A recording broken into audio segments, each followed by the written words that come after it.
Is Iran quietly testing something far more deadly just as Donald Trump takes a U-turn on a resumed all-out war?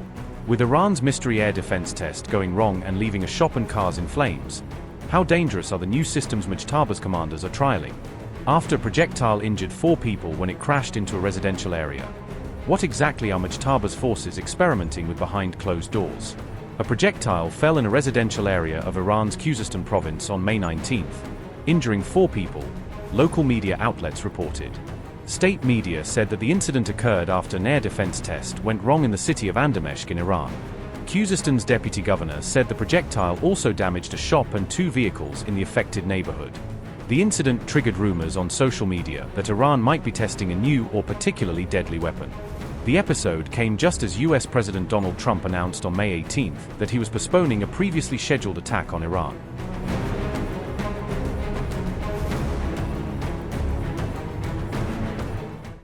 Trump said he had decided to delay fresh attacks after requests from regional leaders across the Middle East. The revelation came amid reports suggesting that a new phase of Iran war action could begin within the next 24 to 48 hours. The US president first made the announcement on Truth Social and later repeated it during a media interaction. Can you speak a little bit about your post on Truth Social on Iran and what was the decision that why you didn't attack Iran? Well, other countries have come to me and they've said we were getting ready to do a very major attack tomorrow. I've put it off for a little while, hopefully maybe forever, but possibly for a little while, because we've had very big discussions with Iran, and we'll see what they amount to. I was asked by Saudi Arabia, Qatar, UAE, and some others if we could put it off for 2 or 3 days, a short period of time, because they think that they are getting very close to making a deal. And if we can do that where there's no nuclear weapon going into the hands of Iran, I think, and if they're satisfied, we will be probably satisfied also. We've informed Israel. We've informed other people in the Middle East that have been involved with us. And, it's a very positive development, but we'll see whether or not it amounts to anything. We've had periods of time where we thought pretty much getting close to making a deal, and didn't work out, but this is a little bit different. Now, we're ready going tomorrow very big, and not something I wanted to do, but we have no choice because we cannot let Iran have a nuclear weapon. Follow up on Iran. Other countries have done this before. They have asked you to change course in order to they dangled a peace deal in front of you saying one was coming. Nothing has come into fruition. You mentioned this. Well, a lot's come into fruition. We've taken a country that was going to have a nuclear weapon, and we've virtually destroyed its military. They have no navy. They have no air force. They've been virtually destroyed militarily. That's a lot. That's a big. We could leave right now. It would take them 25 years to rebuild. And the last thing they're thinking about, I think, is nuclear. Now they have to put it down in writing. But when you say nothing, we've totally destroyed. Excuse me, from CNN. We've totally destroyed their military. We've destroyed their leadership. As you know, their leaders are gone. Their leaders are gone at the first level. The second level, we're dealing with half of the third level. And I think we've made a lot of progress. And it's very simple. We don't want to go through this. We had the greatest economy ever. We still do. The stock market at a brand new high a little while ago.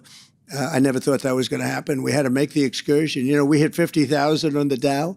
We hit 7,000 on the S&P, and everyone said that couldn't be done within my 4 years. It would be too big. Well, we did it in my first year. And then I called Scott and Howard. I called them all into my office. I said, we're going to take a little excursion down to the Middle East, and we're going to confront Iran because they are desperate to have a nuclear weapon. And the only reason they want it is to use it. And I said, I hate to do this because we're doing so well, but this is the most important thing we can do. We can't let Iran have a nuclear weapon. So we did that. And when we did that, we were met with a little force, and we ended up destroying them. We now have we built really a steel wall where no boats to blockade, where no boats are able to, not one boat has been able to get through our blockade. Look, our military is the greatest military anywhere in the world. I just left China, and I will say President Xi was very, very complimentary of our military. He was amazed, actually, at our military.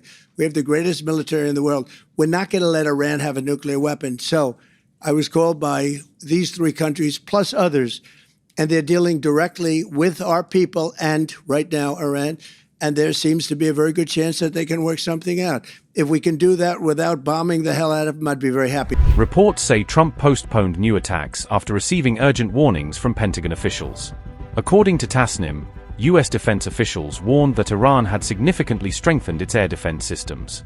Senior American officials reportedly told Trump that Tehran had sharply improved its ability to detect fighter jets.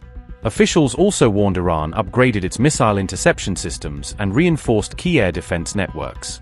The warnings reportedly raised serious concerns over risks facing American fighter jets and bombers during future operations.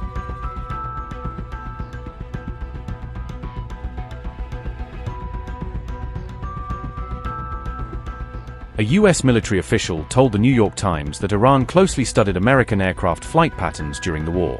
U.S. intelligence assessments reportedly pointed to possible Russian assistance in Iran's military planning and coordination. Officials warned that American aerial operations had become increasingly predictable during the conflict with Iran. Concerns deepened after an F-15E was reportedly downed and an F-35 came under Iranian ground fire. Pentagon officials warned that Iran had emerged as a far more resilient and hardened adversary despite weeks of bombing.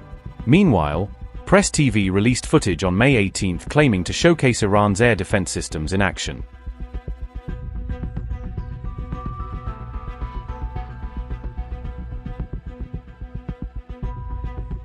U.S. officials said many of Iran's ballistic missile systems remain hidden inside deep underground mountain facilities.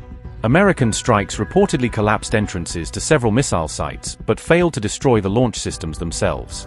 Officials believe Iran has already reopened and restored several missile facilities previously targeted during the conflict. Iran also reportedly repositioned mobile missile launchers and adjusted military tactics during the temporary ceasefire period. U.S. officials warned Tehran still retained the ability to threaten regional energy infrastructure and American military assets. Washington also feared Iran could once again disrupt global shipping through the strategic Strait of Hormuz. Donald Trump said he paused planned strikes after Gulf leaders requested more time for diplomacy with Tehran. Trump said Saudi Arabia, Qatar, and the United Arab Emirates urged Washington to avoid immediate military escalation.